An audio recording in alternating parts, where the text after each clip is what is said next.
आयु की संक्रियाएं। देखो, आपको जो है 3.2 पढ़ने से पहले कुछ आयु की जो संक्रियाएं हैं वो क्वेश्चन को आपको बेसिक समझना पड़ेगा।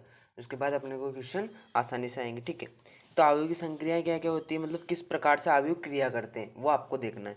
तो पहला होता है योग संक्रिया। योग संक्रिया, अब योग संक्रिया मतलब योग क्रिया कैसे होगी आयु में, तो इस प्रकार से होगी। समान क्रम के में आयु, समान क्रम के आयु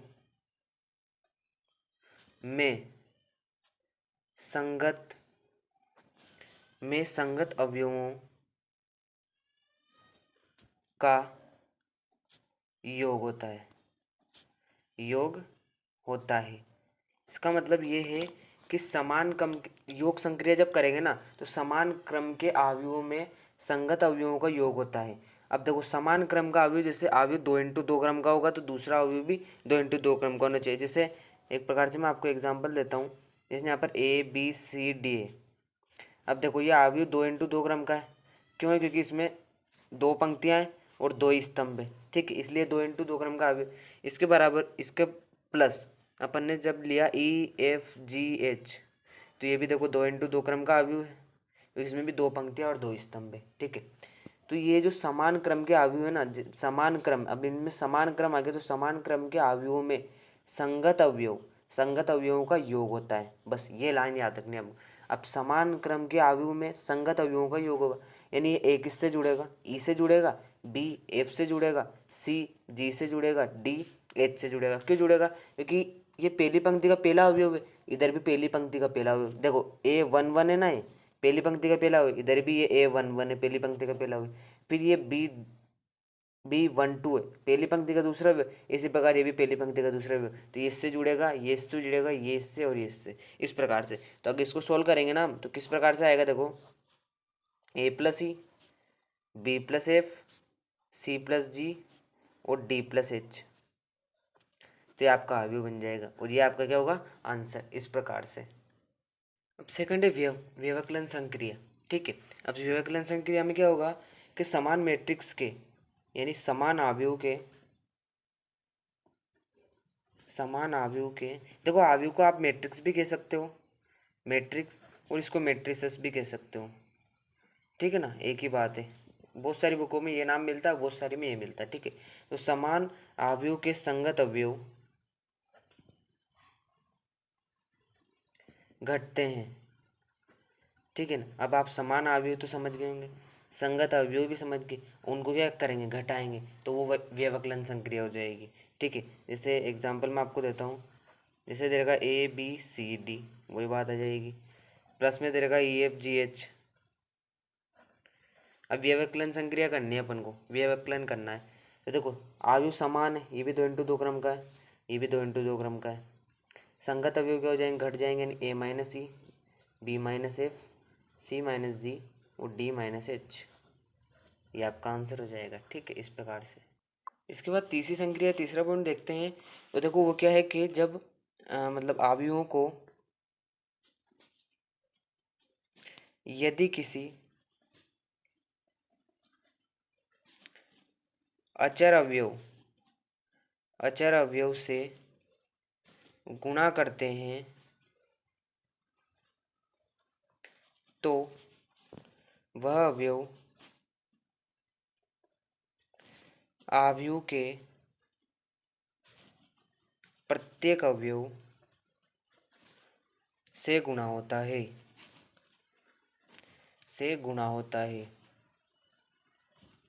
गुणा होता है। ठीक है, अब इसका मतलब समझते हैं कि जब अवयव को यदि किसी अचर अवयव से गुणा करते हैं ना, कोई भी अचर अवयव हो सकता है।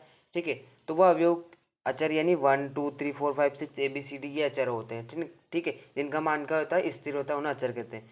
तो अवयव को यदि किसी अचर अवयव से गुणा करते हैं तो वह अवयव आव्यूह के प्रत्येक अवयव से गुणा होता है। अब देखो, जिस प्रकार से आपको एग्जाम्पल में बताता हूँ आपको, जैसे कोई एग्जाम्पल दे रखा है, ये ABCD है आव्यूह के अंदर, और ये कोई अचर अवयव है, के एक अचर है। ठीक है, तो ये क्या होगा कि किसी अचर से गुणा करते हैं तो वह अवयव जो होता है ना, वो अवयव के प्रत्येक अवयव से गुणा होता है। मतलब ये के इससे इससे इससे और चारों से गुणा होगा। किस प्रकार से, ये क्या हो जाएगा, के ए, के बी, के सी और के डी। मतलब ये कोई भी अचर आता है ना तो उस चारों से गुणा होगा अवयव पे, ठीक है, चाहे वो कितने ही बड़ा अवयव। जैसे इस प्रकार से आपको दे दिया कि यहाँ पर दे दिया 1 2 3 4 5 6 1 1 1, ठीक है, और यहाँ पर आपको दे दिया 2।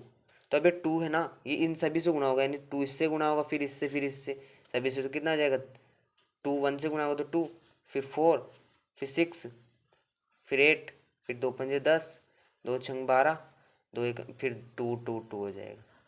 तो इस प्रकार से कोई भी अचर होगा तो पूरे मैट्रिक्स के प्रत्येक अवयव से गुणा होगा, ठीक है। इसके बाद चौथा पॉइंट देखते हैं कि अवयव में से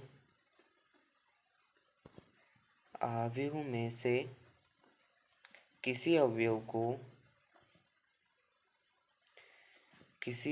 को उभयनिष्ठ निकालने पर, उभयनिष्ठ का मतलब कॉमन लेने पर, कॉमन लेते हैं ना हम, वो उसे उभयनिष्ठ कहते हैं। उभयनिष्ठ निकालने पर वह प्रत्येक अवयव से उभयनिष्ठ निकलेगा, ठीक है। इसका मतलब क्या है कि यदि अपन ने कोई अवयव है, उसमें से कोई भी कॉमन लिया आपने, ठीक है, कोई भी अंक कॉमन लिया तो वो सभी में से कॉमन आएगा। जैसे एक प्रकार से आपको मैं एग्जांपल बताता हूँ, जैसे आपको दे रहेगा 4 6 8 10, ठीक है। अब देखो इनमें से सब में से 2 कॉमन आ रहा है, क्या आ रहा है, 2 कॉमन आ रहा है, तो कॉमन किस प्रकार से लेंगे आप, एग्जाम्पल, ठीक है। तो कॉमन ये 2 कॉमन ले लिया। अब ये 2 जो कॉमन लिया ना, ये चारों में से कॉमन निकलेगा, ठीक है। ऐसा नहीं कर सकता आपके पास 4 में से निकल, जैसे आपको 1 2 3 4 दे रखा है तो आपने इन दोनों में से 2 कॉमन निकाल लिया, 1 3 को ऐसे रहने दिया, ऐसे नहीं कर सकते आप, ठीक है। आपको क्या है, अगर कॉमन लेना है तो चारों या फिर 6 पद, जितने भी पद हो उन सभी पदों में से कॉमन आए। जैसे इसमें से कॉमन लेंगे तो देखो 2 4 कॉमन आएगा, तो कितना 2 आ जाएगा, 2 का भाग दे देंगे इसमें, फिर इधर से कितना आ जाएगा 3, फिर इधर से कितना आ जाएगा 4 और इधर से 5। तो इस प्रकार से कॉमन निकालना है, ठीक है। तो जब भी तो ये अवयव भी फिर इन चारों से गुणा होगा तो फिर यही स्थिति बन जाएगी, 2 दूनी 4, 2 2 तिया 6, 2 चौक 8 और 2 पंजे 10, ठीक है। इस प्रकार से आपको याद रखना, ऐसे नहीं कर सकते आपके एक या कॉमन ले लिया, इस प्रकार से नहीं, ठीक है। ये बात भी समझ में आ गई। इसके बाद पांचवा पॉइंट देखते हैं हम, आव्यूह में योग संक्रिया, आव्यूह में योग संक्रिया क्रम विनिमय होती है, क्रम विनिमय होती है। मतलब जो योग संक्रिया होती है ना, वो किस प्रकार से होती है, क्रम में होती है, यानी क्रम विनिमय होती है। किस प्रकार से, जैसे ए बी प्लस बी ए है ना, तो ये किस प्रकार से क्रम में होगी, बराबर बी ए बी प्लस ए होगी, ठीक है। इस प्रकार से ये क्रम में होगी, ये आपको पता रखना चाहिए, ठीक है। अब जैसे 6 नंबर का आपको देखना है कि योग संक्रिया तो क्या होती है, क्रम विनिमय हो सकती है, ए प्लस बी बराबर बी प्लस ए, ठीक है। लेकिन जो गुणन संक्रिया होती है ना, गुणन संक्रिया क्रम विनिमय नहीं होती है, गुणन संक्रिया क्रम विनिमय नहीं होती है, ठीक है। जैसे ए बी है नॉट इक्वल बी ए, इसका मतलब ये है कि अपन ए प्लस बी को बी प्लस ए लिख सकते हैं योग संक्रिया को, तो लेकिन गुणन संक्रिया को ए बी को बी ए नहीं ले सकते हैं, ठीक है, ये पता होना चाहिए। उसके बाद 7 देखते हैं, आपको एक नियम याद रखना है, साहचर्य नियम। साहचर्य नियम ये इंपॉर्टेंट नियम है, साहचर्य नियम। ये क्या कहता है, ये नियम, यह जो नियम होता है ना, ये योग संक्रिया का पालन करता है, योग संक्रिया का पालन करता है, किस प्रकार से, इस नियम के अनुसार जैसे ए प्लस बी प्लस सी है तो इसको हम ए बी प्लस सी इस प्रकार से लिख सकते हैं। तो ये देखो योग संक्रिया वाला ही तो है, जैसे इसको ये मान लिया, पूरे पद को बी मान लिया, फिर बी आगे आ गया और ए पीछे चल गया, ठीक है, इस पर यानी सी आ गया। तो इस प्रकार से ये क्या हुए, साहचर्य जो नियम है, ये आपको इक्वेशन याद रखनी है, ये योग संक्रिया का पालन करता है। तो अपन ए प्लस बी प्लस सी आया तो इसको इक्वल ए बी प्लस सी अपन लिख सकते हैं, ये आपको याद रखना है, ठीक है। अब देखो उदाहरण नंबर 6 में क्या करना है, आपको 2 अवयव दे रखे हैं ए और बी है, तो आपको ए प्लस बी ज्ञात करना है, ए प्लस बी ज्ञात करना यानी योग ज्ञात करना है। इसमें योग संक्रिया अपने यूज में आएगी, ठीक है। तो अब देखो इसमें कितनी पंक्तियां हैं, एक पंक्ति और दो पंक्ति है, तो दो पंक्ति इंटू एक दो और तीन स्तंभ है, तो 2 × 3 क्रम का अवयव हो गया, ठीक है। अब इसमें भी दो पंक्तियां हैं, क्योंकि एक पंक्ति दो पंक्ति, वो स्तंभ कितने, 1 2 3। तो देखो समान क्रम का अवयव है ये। तो अपन ने योग संक्रिया में पढ़ा था कि समान क्रम का अवयव में जो संगत अवयव है ना, वो क्या होते हैं, जुड़ते हैं। तो अब ए प्लस बी ज्ञात करना आपको, तो ए प्लस बी। अब √3 1 -1 2 3 0, प्लस का चिन्ह लगेगा क्योंकि जोड़ना है, फिर बी का मान रखेंगे 2√5 1 -2 3 1/2। अब देखो संगत अवयव क्या होंगे, जुड़ जाएंगे, क्योंकि योग संक्रिया में ये होता है। तो √3 किससे जुड़ेगा, 2 से, फिर 1 √5 से जुड़ेगा, फिर -1 1 से जुड़ेगा। इसी प्रकार ये वाला इससे, ये वाला इससे और ये वाला इससे जुड़ जाएगा। ये वाला किससे जुड़ेगा, इससे, ये इससे, ये पहला पहला है तो इधर भी पहले से, ये दूसरा, ये दूसरे से, और ये तीसरा है तो तीसरे से। इस प्रकार से ये जुड़ जाएंगे। तो देखो √3 किससे जुड़ रहा है, 3 से, तो √3 + 2। 1 किससे जुड़ा है, √5 से, तो 1 + √5। अब देखो -1 किससे जुड़ेगा, 1 से, -1 + 1। अब 2 प्लस, अब देखो यहाँ पे कितना, -2, तो -2। अब 3 किससे -3 किससे जुड़ेगा, 3 से, फिर 0 + 1/2। ये कोष्टक में बंद करना है, ठीक है। कोष्टक में बंद करना नहीं भूलना आपको। अब कितना आ जाएगा इधर, √3 + 2, ये 1 + √5, ये -1 + 0, सॉरी -1 + 1 कितना हो जाएगा, 0।